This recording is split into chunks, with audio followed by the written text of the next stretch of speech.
Assalamualaikum warahmatullahi wabarakatuh. Salam sejahtera, salam bahagia, salam sehat, salam sukses selalu. Jumpa lagi dengan saya Arif Dikana Rahman. Pada kesempatan kali ini saya ingin berbagi tema yang dilansir oleh media online yaitu alamtani.com dengan judul Cara Budidaya Kutu Air Daphnia dan Moina yang Baik. Langsung saja saya akan bacakan. Kutu air banyak digunakan untuk pakan benih ikan dan jenis ikan hias seperti ikan yang sedang tren pada saat ini, yaitu ikan cupang, ikan gapi dan sebagainya menggunakan kutu air. Kandungan protein kutu air bisa mencapai 66% dan lemak 6% sehingga sangat cocok bagi benih ikan yang masih dalam tahap pertumbuhan. Jenis kutu air yang paling mudah dibudidayakan dan ketersediaan bibitnya banyak adalah Daphnia dan Moina. Kedua jenis kutu air ini termasuk dalam keluarga Arthropoda, kelas Crustaceae, dan ordo Caldocera. Keduanya merupakan jenis udang renik. Yang pertama, jenis Daphnia atau Daphnia magna. Daphnia berbentuk lonjong, agak pipih, ukurannya sekitar 1-5 mm. Warna tubuh Daphnia coklat kemerahan, bagian kepalanya mempunyai 2 antena dan ekornya melancip.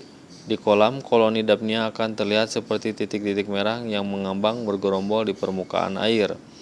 Daphnia banyak dipertemukan di perairan air tawar seperti danau, rawa, waduk, kolam, dan sungai. Tempat ideal bagi pertumbuhan Daphnia adalah perairan dengan suhu 26-30 derajat Celcius dengan pH 6,5-7,5. Daphnia bisa berkembang biak secara seksual maupun aseksual. Dalam perkembangbiakan aseksual, Moina Daphnia akan menghasilkan telur yang bisa menetas tanpa perlu dibuahi, sedangkan pada perkembangbiakan seksual Daphnia jantan dan betina melakukan perkawinan dan menghasilkan anak. Siklus hidup Daphnia sekitar 34 hari dan bisa melahirkan anak setiap hari. Daphnia bertelur atau beranak dengan jumlah sekitar 39 ekor per hari. Pada jenis tertentu seperti Daphnia magna bisa bertelur hingga 100 ekor. Yang berikutnya yaitu jenis Moina. Ukuran tubuh Moina lebih kecil dari Daphnia sekitar 0,9-1,8 mm. Warna tubuhnya coklat kemerahan, pada bagian perutnya terdapat 10 rambut getar atau silia, dan pada bagian punggungnya ditumbuhi rambut kasar. Di alam, koloni Moina biasanya bercampur baur dengan Moina, sehingga secara kasat mata kedua jenis zooplankton ini sulit dibedakan. Moina dapat ditemukan di seluruh perairan air tawar seperti danau, rawa, waduk, dan kolam. Suhu perairan ideal bagi permukaan Moina sekitar 24-30 derajat Celcius dengan pH 6,5-7,5. Sama dengan Daphnia, Moina juga bisa berkembang biak secara aseksual dan seksual. Siklus hidup Moina jauh lebih pendek, yaitu sekitar 13 hari, dengan kemampuan bereproduksi sekitar 32 ekor per hari. Budidaya kutu air. Budidaya kutu air Daphnia dan Moina bisa perlakukan sama karena habitat hidup, jenis makanan, dan tipe. Perkembangbiakannya relatif sama. Bibit Daphnia dan Moina bisa didapatkan di balai benih ikan air tawar atau BBAT. Selain itu, juga dicari di perairan seperti danau, kolam, waduk, sawah, dan parit. Kutu air biasanya bergerombol mengambang di permukaan air, warnanya coklat kemerahan. Untuk mengambilnya, gunakan jaring halus atau plankton net. Daphnia dan Moina bisa dikembangbiakan dalam berbagai media seperti wadah fiber atau kolam. Kolam yang digunakan sebaiknya kolam tanah atau kolam semen dengan dasar tanah. Luas kolam tergantung kebutuhan, sebaiknya tidak terlalu besar untuk memudahkan perawatan. Sebelumnya, dasar kolam dikapur terlebih dahulu untuk menetralkan pH tanah dan menekan organisme patogen. Tahapannya sebagai berikut.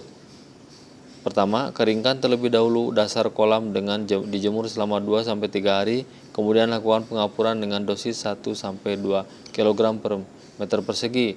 Yang berikutnya, kemudian tambahkan pupuk untuk menumbuhkan pakan plankton sebagai makanan Daphnia dan Moina. Jenisnya bisa seperti kotoran ayam sebanyak 2 kg per meter persegi Biarkan selama 3-5 hari. Genangi kolam dengan air bersih sedalam 30 cm dan diamkan lagi selama 2-4 hari. Air kolam akan berubah menjadi coklat kehijauan.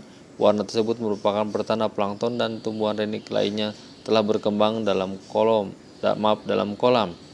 Penuhi kolam dengan air hingga ketinggian 50-60 cm. Kolam siap ditebari dengan bibit Daphnia dan Moina. Dalam 1 minggu akan terlihat warna kemerahan di permukaan kolam. Hal ini menandakan kutu air telah berkembang. Perkembangbiakan kutu air akan mencapai puncaknya setelah 7-11 hari. Panen dilakukan dengan mengambil kutu air dengan jaring halus. Cuci kutu air dengan air bersih sebelum diberikan pada ikan peliharaan kita. Terima kasih, semoga bermanfaat. Demikian, mohon maaf apabila ada penyebutan kata yang salah. Wassalamualaikum warahmatullahi wabarakatuh.